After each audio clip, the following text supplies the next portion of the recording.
before meeting Ian, for example, I'll speak for myself, uh, handling trauma the way a psychotherapist would, that's all I knew at the time. And it seemed to be effective at the time.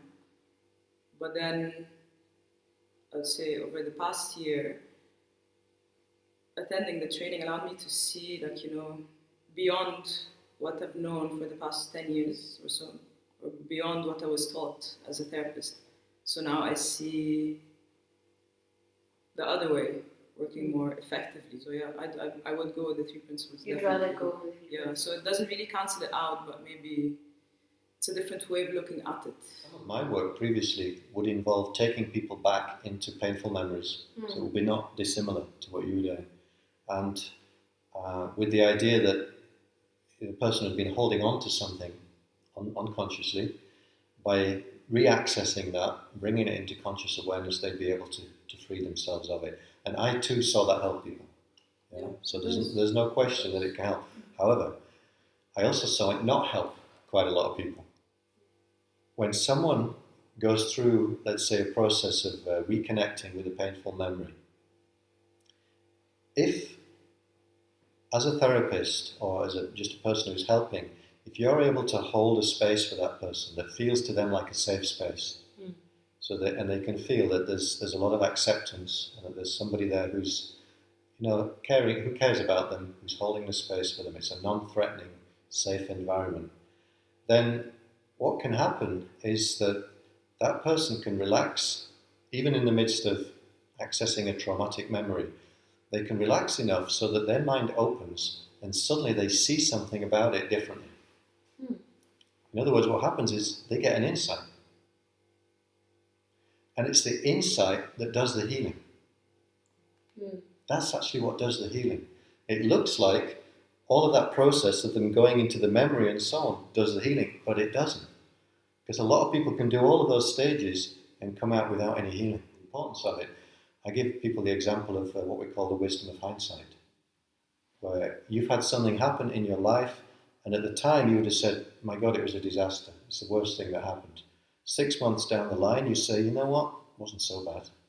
A year later, you say, actually, I'm really grateful that happened. Because, right? Yeah. Well, it didn't change.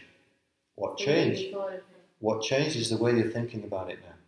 And when that changes, it changes everything. Absolutely. Anything. No matter how painful and traumatic it was at the time, nowhere does it say that we have to keep thinking about it in the same way for the rest of our lives. Because there's always the fear that it could happen again.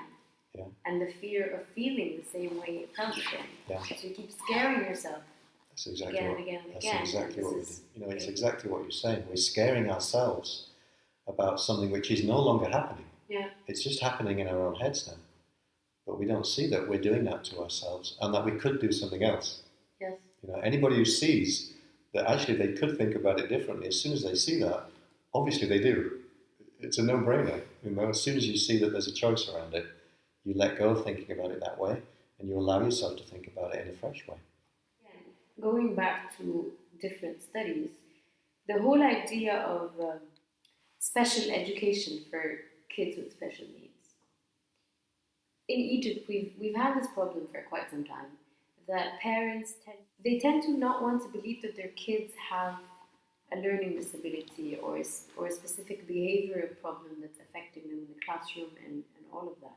And they resist the idea by insisting on sending their kids to just another school in a normal classroom setup, and then the teachers would go and talk to them and say there's something wrong with your kid. And then again, the parents keep fighting the idea and keep wanting to deal with their kids like there's nothing wrong with them. And I, for example, along with a lot of other people, keep thinking this is unhealthy. The kid needs special attention. The kid needs to be given one-on-one sessions to tackle this problem or to learn different strategies to learn better or to read better or to keep up or whatever. And now the three principles, it kind of falls into place. But then, is the approach the parents are taking the right approach, or should they acknowledge that there's a problem but deal with it? Do you see where I'm going? I think what's helpful with the principles, and I think this is what a lot of parents are actually tuned into on some level, what it helps us to see is that every human being has got psychological health on the inside. They do. We can't lose that. It's innate. It's built into us. No matter how disturbing our behavior gets, no matter how crazy our thinking gets, no matter how upset emotionally we get, this is true for adults as it's true for children.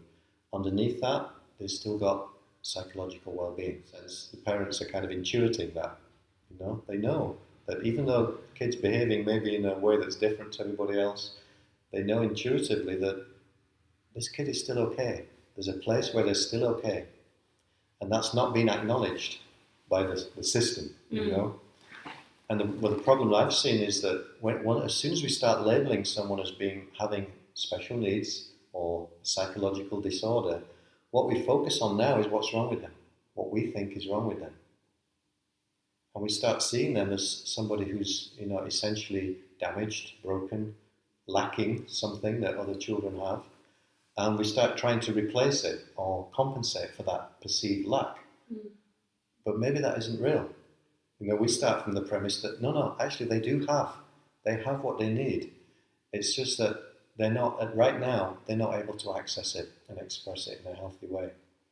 So to me, there's a value in a way, acknowledging the parent's viewpoint and saying, no, you're right, that your child is actually basically healthy.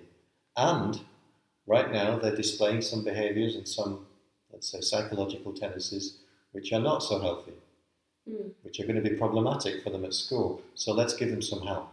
Yeah, let's find some help for them. But you see, it's a very different kind of help that you bring. If you look at someone through the eyes of they're basically healthy, you offer a different kind of help than if you're looking at them through the eyes of they're basically broken.